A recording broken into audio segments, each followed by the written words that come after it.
Hello everybody. Welcome back to another video. Today will be a different type of video, sort of, as I will be discussing tropes in mangas that I hate. I will be including tropes that I see in Chinese manhwas and Korean manhwas as well. I also decided to do a robotic voice as it is hard for me to articulate well and it is just more convenient for me to do so. Also, these tropes that I will be mentioning are related more to shoujo or romantic stories. Let us start with the first ultimate trope I hate, which is when the girl ends up with a bad boy, quote unquote, but he is legitimately just a jerk that needs to reflect on what he is doing. A bad boy, in my eyes, is not a total jerk but someone who makes their own rules and goes against the grain. I do not think that I am explaining it too well, but I feel like there is a line between characters who are bad boys and ones who are disrespectful jerks. Also, having a terrible past does not excuse their actions, but sometimes I do sympathize in some cases. I feel like these guys just go out to be such a psycho and hurt the MC to the point that I feel like they are legitimately abusive. I think some of the relationships portrayed demonstrates abuse at times, and that is not okay because that is not, I repeat, not love. Also, manipulating people into a relationship is not love in my opinion either, so that should stop.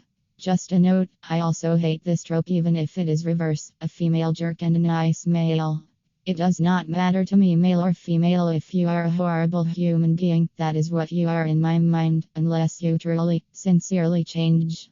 Another trope that I do not like is how it seems that every girl except for the MC is a rude binocular. Yes, I am going to refer to them as binoculars. This situation is something that I mostly see in Chinese manhwas or Korean manhwas the most.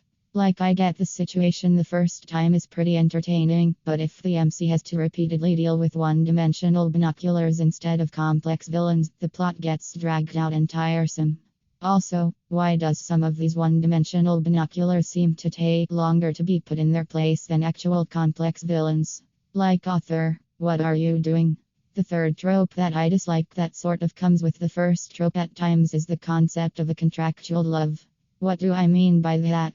Basically, a relationship where the MC and ML starts off their relationship with a literal contract. Sometimes one of the conditions is for them not to fall in love, but you know that they will eventually fall in love with one another.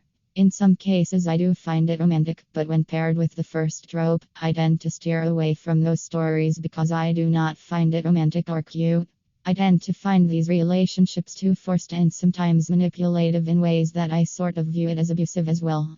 The fourth trope that I find annoying is how dumb the MC tend to come off at times, like how can you fall for the same schemes so many times?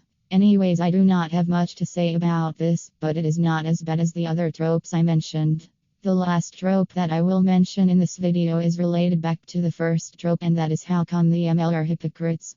Like, I find it so silly that ML can call the MC a binocular, sloth, and or even a waffle, but freak out or get angry when they get called what they truly are, a bess. Side note, I am assuming that you guys can guess what I really mean by binoculars, sloth, waffle, and bess. If not, I will give you a hint. These are not nice words to describe someone. Back to the point, I am mainly directing this complaint to Chinese manhwas because I know that historically in the past where some of these stories takes place, it is okay for the ML to have a ton of concubines, but not okay for the MC to even interact with an opposite gender. But still, I find the ML a legit hypocrite. Like, sometimes a little jealousy shown can be cute, but obsessive behavior is not. These are some bonus tropes, I guess. One is a general question that concerns the society and world that these stories take place in, and that is, where are the cops or law enforcements? Because I see so many things wrong in these stories where characters are legit just breaking the law and nobody is calling the cops. But I guess in these types of stories the cops are usually corrupt. Another question, which mainly pertains to Korean manhwas, is why are the villains, or sometimes binoculars, have red hair? Like, can someone give me a logical reason as to why that happens? I read like 5 or more manhwas recently with this trope. This marks the end of my opinions. I do find sometimes these tropes are okay to develop some interesting stories, but try not to overuse them, and try to give your story justice when doing so. I am okay with these tropes at times, but most of the time it just gets on my nerves.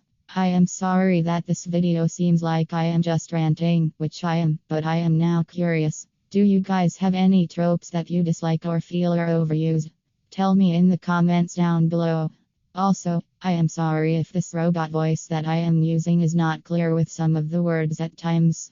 I am also curious to know if you would like to see more of these types of videos where you would like to listen to my opinions on things related to mangas, man who is or man was. I would love to make more videos with this type of commentary. Before I go, this is some final thoughts on the piece that I drew. I am trying to get better at drawing while a camera is in my way, so sometimes I find it difficult to draw the head or proportions properly. Do you guys have any tips for me to improve? If so, please comment it down below. Also, since this video is about mangas, I would like to recommend some that I have been reading lately that so far I like. My top 3 that I am reading is Solo Leveling, Cheating Men Must Die, and Emperor and the Female Knight.